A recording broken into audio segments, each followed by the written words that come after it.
Good morning, dear students. Welcome in your social science class. Hope you are fit and fine and taking good care of your health. I am Jyoti Gautam, your social science teacher. Today I am going to explain about chapter number 3 of class 4 social science, and the name of the chapter is Movements of the Earth. In this chapter I will explain about following topics. What are these topics? First, rotation. I will explain about rotation. After that, causes of day and night. Third topic, which is longer, day or night. Fourth, I will explain about revolution. And last, I will explain about why do we have seasons. So, let's start.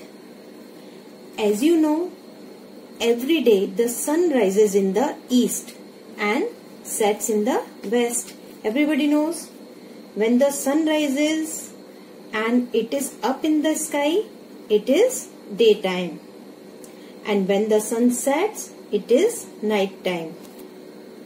If someone asks what are the causes of the day and night, of course you will reply the rising of the sun and the setting of the sun causes day and night. It means, does the sun moves?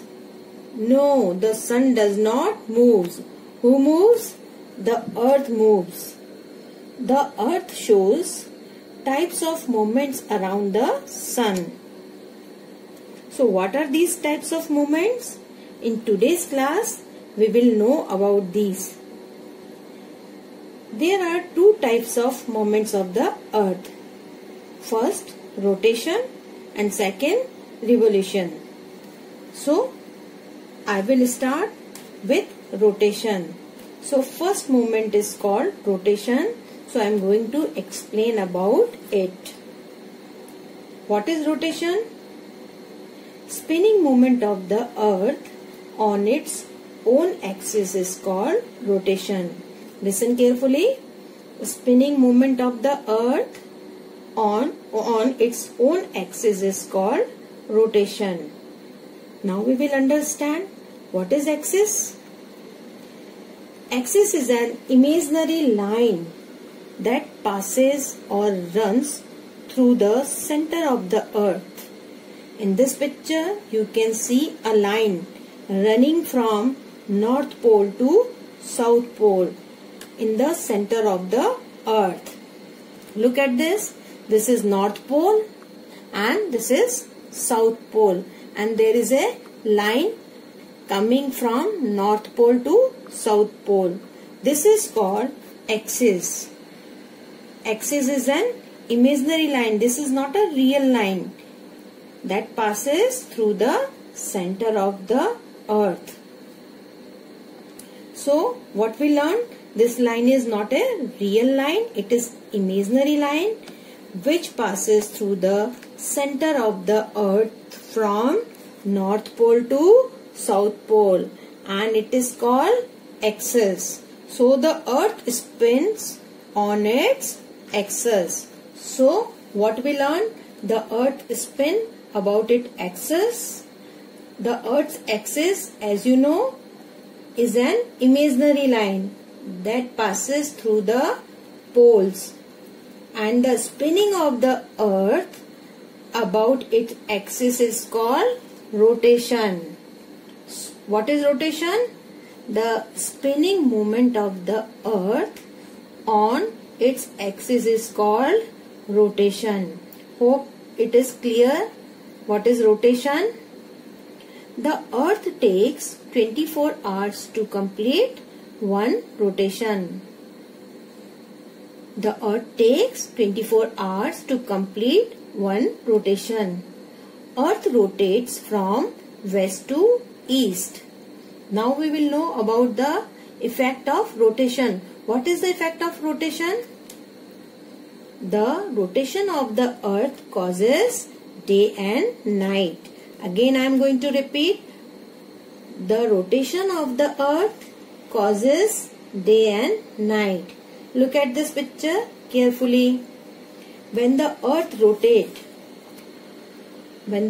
rotates, only one part of the earth faces the sun. In this picture, you can see properly, only one part is getting sunlight.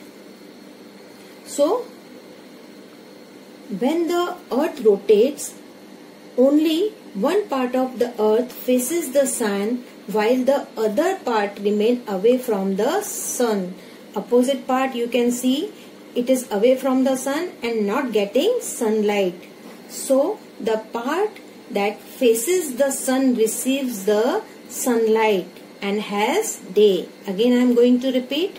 The part that faces the sun receives the sunlight and has day, while the other part, which is not getting the sunlight, has night. The countries which are getting light has day, and the countries which are not getting light has night. As the earth rotates from west to east, the sun seems to rise from the east. I am giving one example. With the help of this picture, we can understand easily. The part of the earth which is getting light has day, and the part which is not getting light has night. Same thing happens with earth.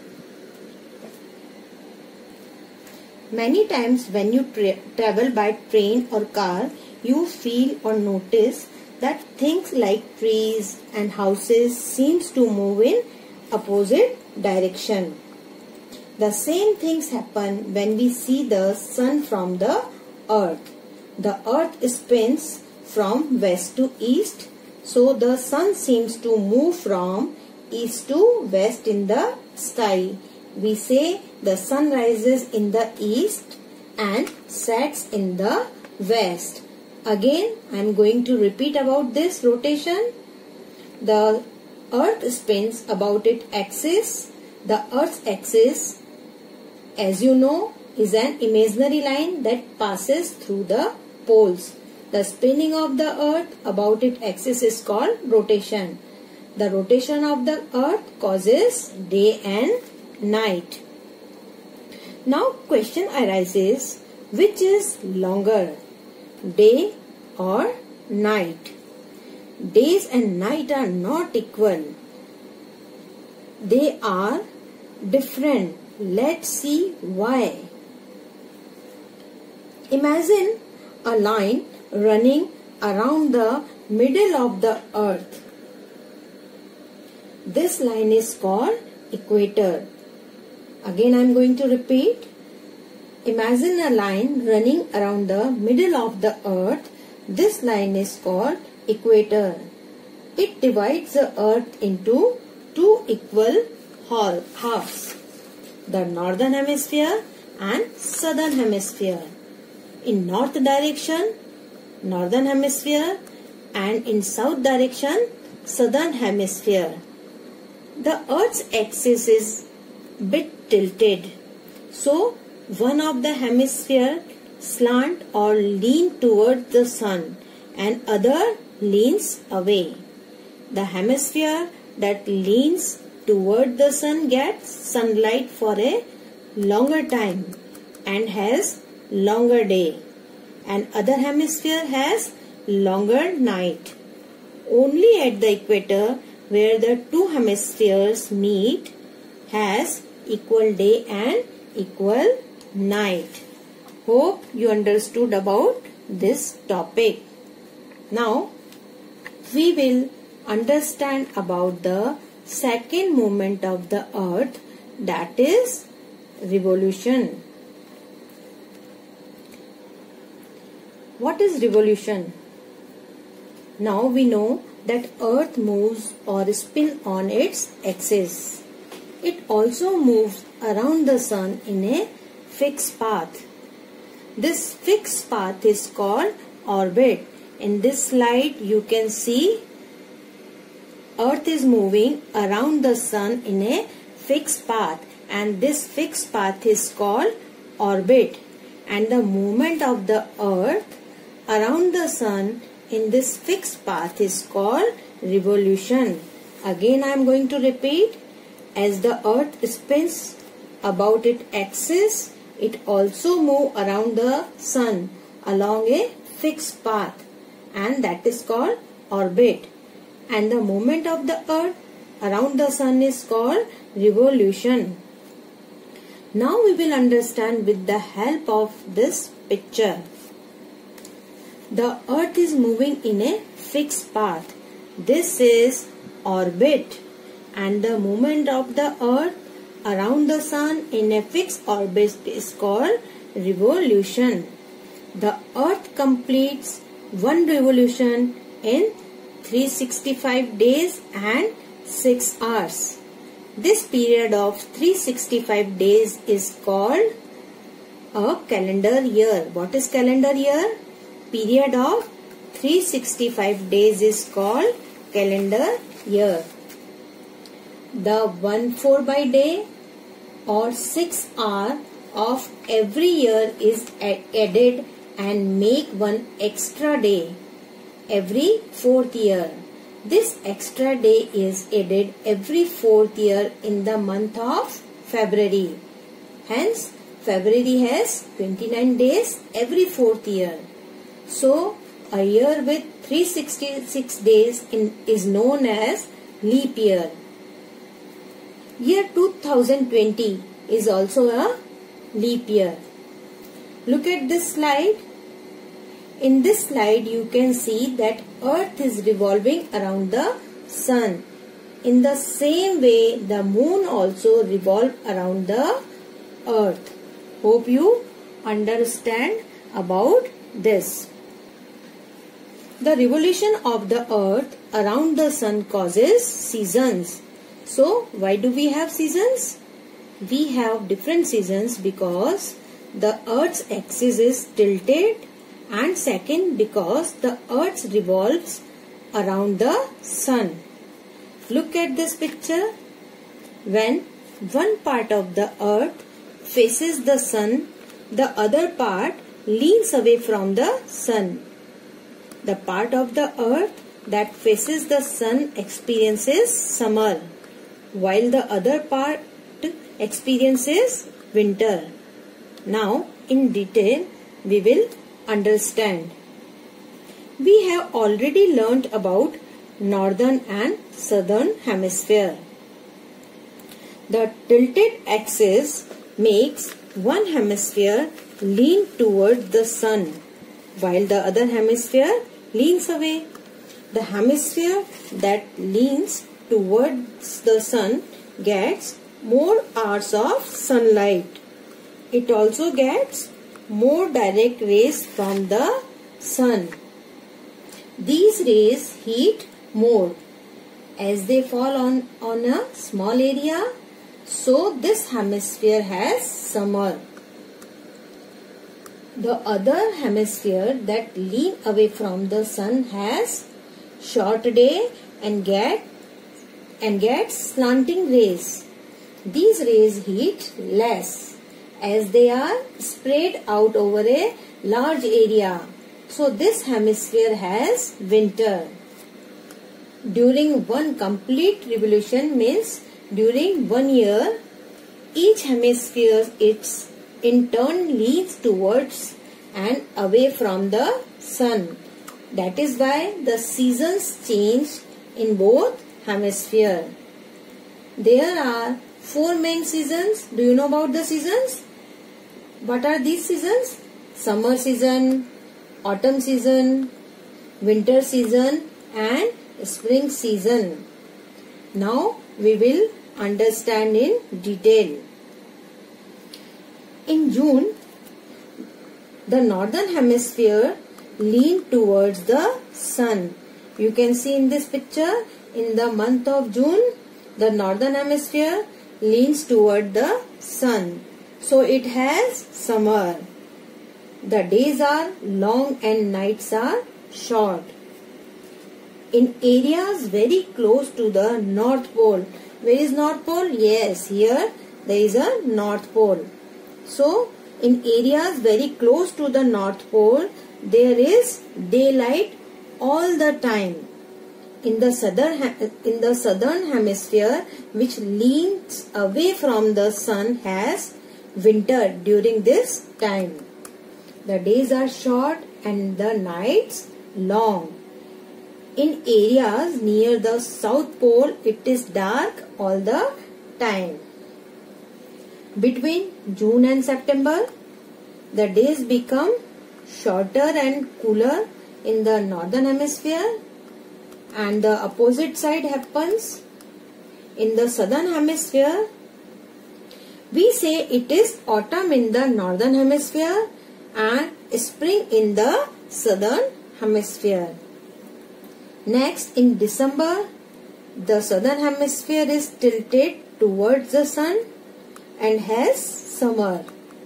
The northern hemisphere has winter during this time. Between December and March, the days become longer and warmer in the northern hemisphere. You can see in this picture. In the southern hemisphere, the days become shorter and cooler. It is spring in the northern hemisphere and autumn in the southern hemisphere. The equator gets direct rays of the sun all the years round. So, places near the equator are warm throughout the year. They do not show much change from one season to another. And at the poles, temperature rises in summer, but it still remains very cold. Hope you understood about this chapter. Now I am going to summarize. In this chapter, we learned about the movements of the earth. First, we learned about the rotation. What is rotation? The spinning of the earth about its axis is called rotation. What is axis? Axis is an imaginary line that passes through the poles. The spinning of the earth about its axis is called rotation. After that, we learnt about the causes of day and night.